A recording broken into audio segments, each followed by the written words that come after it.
Hello, and thank you for joining us today in our study of First Kings. We're in First Kings chapter 16, and we've started to see a progression of difficulties when it comes to who's going to be on the throne for the kings of the northern 10 tribes of Israel. Remember, that's the group that Jeroboam pulls off to be their own kingdom away from Jerusalem. And at the end of chapter 15, you have a couple of different changes. You're going to have Baasha, who is going to take the kingdom away from Jeroboam's family, and he's going to destroy the family of Jeroboam.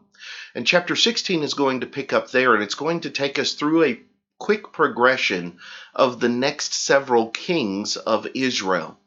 So let's see what it is that takes place in the northern kingdom, beginning in chapter 16, verse 1, where there we read, Then the word of the Lord came to Jehu the son of Hanani against Baasha, saying, Inasmuch as I lifted you out of the dust and made you ruler over my people Israel, and you have walked in the way of Jeroboam, and have made my people Israel sin, to provoke me to anger with their sins, surely I will take away the posterity of Baasha and the posterity of his house, and I will make your house like the house of Jeroboam the son of Nebat. The dogs shall eat whoever belongs to Baasha and dies in the city, and the birds of the air shall eat whoever dies in the fields. Now the rest of the acts of Baasha, what he did, and his might, are they not written in the book of the Chronicles of the Kings of Israel? So Baasha rested with his fathers and was buried in Tirzah. Then Elah his son reigned in his place. And also the word of the Lord came by the prophet Jehu the son of Hanani against Baasha and his house, because of all the evil that he did in the sight of the Lord in provoking him to anger with the work of his hands, in being like the house of Jeroboam, and because he killed them. In the 26th year of Asa king of Judah, Elah the son of Baasha became king over Israel, and reigned 2 years in Tirzah. Now his servant Zimri, commander of half his chariots, conspired against him, and he was in Tirzah drinking himself drunk in the house of Arza, steward of the house in Tirzah. And Zimri went in and struck him, and killed him in the 27th year of Asa king of Judah, and reigned in his place. Then it came to pass, when he began to reign, as soon as he was seated on his throne, that he killed all the household of Baasha. He did not leave him one male, neither of his relatives nor of his friends. Thus Zimri destroyed all the household of Baasha according to the word of the Lord, which he spoke against Baasha by Jehu the prophet. For all the sins of Baasha and the sins of Elah his son, by which they had sinned, and by which they had made Israel sin, in provoking the Lord God of Israel to anger with their idols. Now the rest of the acts of Elah, and all that he did, are they not written in the book of the Chronicles of the Kings of Israel? In the 27th year of Asa king of Judah, Zimri had reigned in Tirzah 7 days, and the people were encamped against Gibbethon, which belonged to the Philistines. Now the people who were encamped heard it, said, Zimri has conspired and also has killed the king. So all Israel made Omri, the commander of the army, king over Israel that day in the camp. Then Omri and all Israel with him went up from Gibbethon, and they besieged Tirzah.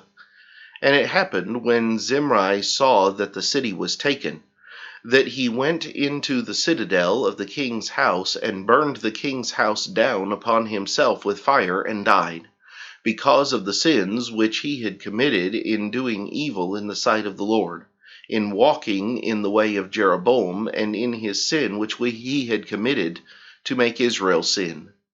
Now the rest of the acts of Zimri, and the treason he committed, are they not written in the book of the Chronicles of the Kings of Israel? Then the people of Israel were divided into 2 parts. Half of the people followed Timni the son of Ginath to make him king, and half followed Omri. But the people who followed Omri prevailed over the people who followed Timni the son of Ginath. So Timni died, and Omri reigned. And in the 31st year of Asa king of Judah, Omri became king over Israel and reigned 12 years. 6 years he reigned in Tirzah, and he bought the hill of Samaria from Shemer for 2 talents of silver. Then he built on the hill and called the name of the city which he built Samaria, after the name of Shemer, owner of the hill. Omri did evil in the eyes of the Lord, and did worse than all who were before him. For he walked in all the ways of Jeroboam the son of Nebat, and in his sin by which he made Israel sin, provoking the Lord God of Israel to anger with their idols.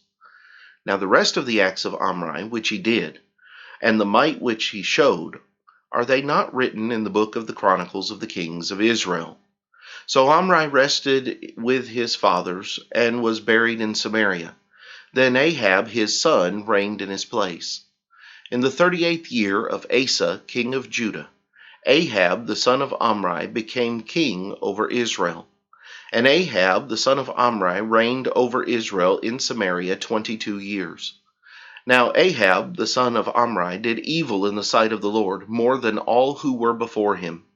And it came to pass, as though it had been a trivial thing for him to walk in the sins of Jeroboam the son of Nebat, that he took as wife Jezebel the daughter of Ethbaal king of the Sidonians.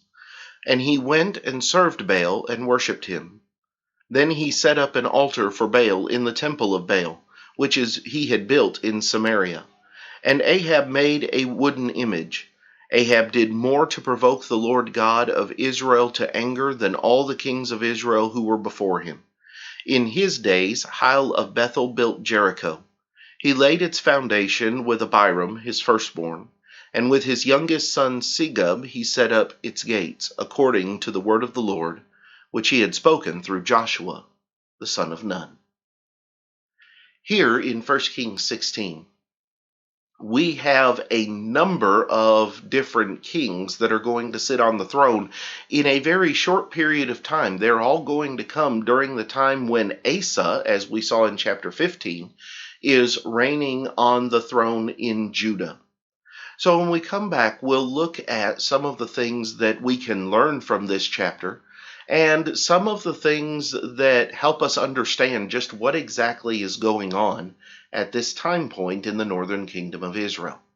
I hope that you'll join us then. But until then, have a great day.